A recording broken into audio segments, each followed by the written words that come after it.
अगर आप भी लंबे समय से 8वें वेतन आयोग का इंतजार कर रहे हैं तो ये खबर आपके काम की हो सकती है, क्योंकि दिवाली से पहले एक बार फिर 8वें वेतन आयोग की चर्चा होने लगी है। आपको बता दें कि वेतन आयोग भारत सरकार द्वारा गठित एक विशेष समिति होती है। अगर आप भी लंबे समय से 8वें वेतन आयोग का इंतजार कर रहे हैं तो ये खबर आपके काम की हो सकती है, क्योंकि दिवाली से पहले एक बार फिर 8वें वेतन आयोग की चर्चा होने लगी है। आपको बता दें कि वेतन आयोग भारत सरकार द्वारा गठित एक विशेष समिति होती है, जिसका मुख्य उद्देश्य केंद्रीय सरकारी कर्मचारियों और पेंशनरों के वेतन, भत्ते और पेंशन की समीक्षा करना और उनमें आवश्यक संशोधन की सिफारिश करना होता है। सूत्रों का दावा है कि अब केंद्रीय कर्मचारियों की बेसिक सैलरी 18,000 रुपये से बढ़कर 34,000 रुपये हो जाएगी। हालांकि सरकार की ओर से आधिकारिक तौर पर ऐसी कोई घोषणा नहीं की है, लेकिन सूत्र बताते हैं कि 8 पे कमीशन की घोषणा को लेकर सभी तैयारी पूर्ण हो चुकी है, बस घोषणा होना ही शेष है। अभी तक खबर मिल रही थी कि 8वें वेतन आयोग को घोषित होने के बाद कर्मचारियों की बेसिक सैलरी 26,000 रुपये हो जाएगी, लेकिन सूत्रों का दावा है कि अब बेसिक सैलरी ज़्यादा करना सरकार की प्राथमिकता है, जिससे कर्मचारियों का पीएफ भी ज़्यादा कटे। यदि 8वां वेतन आयोग लागू होता है तो बेसिक सैलरी बढ़कर 34,560 रुपये होना बताया जा रहा है। हालांकि सरकार की ओर से कोई आधिकारिक घोषणा अभी तक भी नहीं हुई है। वर्तमान में जो न्यूनतम बेसिक सैलरी 18,000 रुपये है, वह बढ़कर 34,560 रुपये होने की संभावनाएं जताई जा रही है। ये वृद्धि लगभग 92% की होगी, जो कि सरकारी कर्मचारियों के लिए एक बड़ी राहत होगी। केवल वर्तमान कर्मचारी ही नहीं, बल्कि पेंशनर्स भी इस नए वेतन आयोग से लाभान्वित होंगे। उनकी न्यूनतम बेसिक पेंशन भी बढ़ने की संभावना है। ये वृद्धि पेंशनरों के जीवन स्तर में सुधार लाने में मदद करेगी। 8वें वेतन आयोग के लागू होने के साथ वेतनमान का पूरा स्ट्रक्चर बदलने की संभावना है। ये बदलाव केंद्रीय कर्मचारियों और पेंशनरों के लिए एक बड़ी राहत साबित हो सकता है। नई वेतन संरचना आधुनिक आर्थिक परिस्थितियों और जीवन यापन की लागत को ध्यान में रखकर तैयार की जाएगी। 8वें वेतन आयोग का गठन कब होगा और इसकी सिफारिशें कब लागू होंगी, इसे लेकर पिछले 2 सालों से चर्चाओं का बाजार गर्म है। आपको बता दें कि सैलरी स्ट्रक्चर को बदलने के लिए हर 10 साल में नया वेतनमान लागू करती है। वर्तमान में 7वां वेतन आयोग लागू है। इसी के हिसाब से सरकारी कर्मचारियों को वेतन दिया जाता है। आपको बता दें कि पिछले कुछ दशकों में सरकार ने लगभग हर 10 वर्षों में कोई भी नया वेतन आयोग लागू नहीं किया है। कई विशेषज्ञों का मानना है कि दिवाली पर इसकी संभावनाएं बन रही हैं।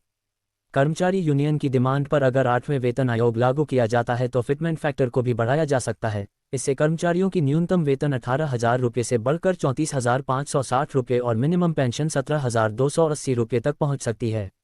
इसके साथ ही अधिकतम सैलरी और पेंशन में भी बढ़ोतरी हो सकती है। मुख्य खबरें देश विदेश, खेल जगत, जीवन शैली, मनोरंजन, टेक्नोलॉजी, जॉब वैकेंसी, फोटो, व्यापार, धर्म, हेल्थ, जनसंपर्क, आरएसएस। कर्मचारियों पेंशनरों को 8वें वेतन आयोग का इंतजार, अगर लागू हुआ तो मिनिमम सैलरी पेंशन में आएगा बड़ा बदलाव। जाने अपडेट। कर्मचारी यूनियन की डिमांड पर अगर 8वें वेतन आयोग लागू किया जाता है तो फिटमेंट फैक्टर को भी बढ़ाया जा सकता है। इससे कर्मचारियों की न्यूनतम वेतन 18,000 रुपये से बढ़कर 34,560 रुपये और मिनिमम पेंशन 17,280 रुपये तक पहुंच सकती है। इसके साथ ही अधिकतम सैलरी और पेंशन में भी बढ़ोतरी हो सकती है। Pooja Khodani, published on August 18, 2024। Employees news. 8 pay commission, 18 महीने के बकाया दिए एरियर के साथ केंद्रीय कर्मचारियों और पेंशनरों को 8वें वेतन आयोग का इंतजार है।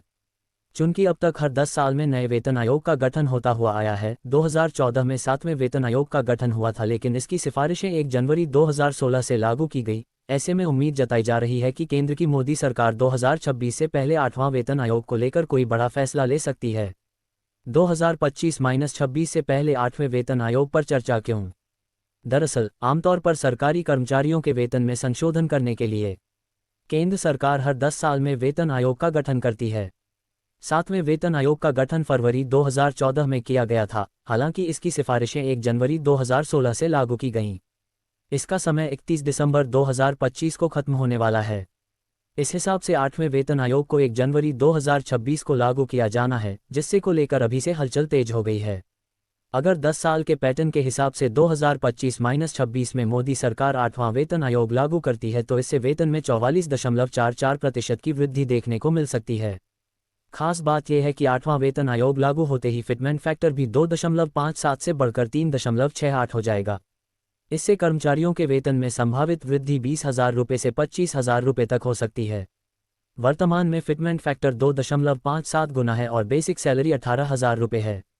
इससे करीब 48.62 लाख कर्मचारियों और 67.85 लाख पेंशनभोगियों को लाभ मिलेगा। बजट से पहले कई कर्मचारी संगठन भेज चुके थे प्रस्ताव। गौरतलब है कि मोदी सरकार द्वारा 23 जुलाई को बजट पेश करने से पहले कर्मचारी परिसंघ, संयुक्त सलाहकार मशीनरी की राष्ट्रीय परिषद और Indian railway technical supervisor association समेत विभिन्न कर्मचारी संगठनों ने केंद्र सरकार को पत्र लिखकर 8वां वेतन आयोग लागू करने की मांग की थी। कर्मचारियों को उम्मीद थी कि वित्त मंत्री निर्मला सीतारमण बजट में इस पर कोई बड़ा ऐलान कर सकती है, लेकिन ऐसा नहीं हुआ और हाल ही वित्त मंत्री ने भी संसद में अगले वेतन आयोग को लेकर इनकार किया था। केंद्र सरकार का क्या है अब तक रुख? गौरतलब है कि हाल ही में राज्यसभा सांसद रामजीलाल सुमन और जावेद अली खान ने वित्त मंत्री से 8वें वेतन आयोग के गठन को लेकर सवाल पूछा तो इसके जवाब में वित्त राज्य मंत्री पंकज चौधरी ने कहा कि केंद्र सरकार के सामने 8वें वित्त आयोग के लिए फिलहाल कोई प्रस्ताव विचार के लिए नहीं है, सिर्फ 2 अध्यादेश सरकार को मिले हैं, ऐसे में गठन को लेकर कोई विचार नहीं है। हालांकि यह पहला मौका नहीं है, इससे पहले भी मोदी सरकार पहले भी कई बार संसद में नए वेतन आयोग को लेकर इनकार ही करती आई है। अगर 8वां वेतन आयोग जनवरी 2026 से लागू होता है तो वेतन में 44.44% की वृद्धि देखने को मिल सकती है। सरकारी कर्मचारियों की न्यूनतम वेतन 18,000 रुपये से बढ़कर 34,560 रुपये और मिनिमम पेंशन 17,280 रुपये तक पहुंच सकती है। उदाहरण के तौर पर, यदि किसी केंद्रीय कर्मचारी की बेसिक सैलरी 18,000 रुपये है, तो भत्तों को छोड़कर उसकी सैलरी 18,000 बाई 2.57 = 46,260 रुपये का लाभ होगा। 3.68 होने पर सैलरी 95,680 रुपये 26,000 बाई 3.68 = 95,680 हो जाएगी, यानी सैलरी में 49,420 रुपये लाभ मिलेगा।